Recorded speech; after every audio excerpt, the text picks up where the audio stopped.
Kewujudan populasi burung pungguk jelapang atau lebih dikenali burung hantu di kampus Universiti Sains Malaysia atau USM Kelantan merupakan projek rintis pertama di negeri itu sebagai kaedah kawalan biologi berkesan menangani tikus perosak. Pengerusi Lembaga Gabenor Universiti USM, Datuk Seri Dr. Awang Adik Husin berkata, kajian dilakukan menunjukkan tahap kecekapan sangat tinggi sebagai kaedah kawalan tikus di ladang pertanian dan kawasan subbandar.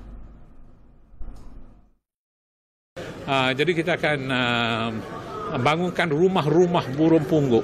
Kita mulakan 2 masa ini dan kita akan kembangkan supaya burung-burung ini ada rumah dan akan membiak.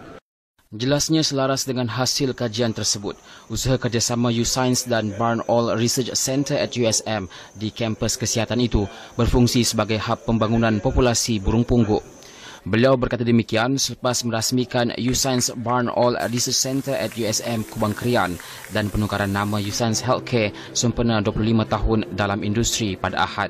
Projek ini dijangka menyokong amalan pertanian mesra alam di samping membantu petani dalam meminimumkan kerugian tanaman disebabkan oleh aktiviti tikus yang merosakkan hasil di ladang dan sawah padi.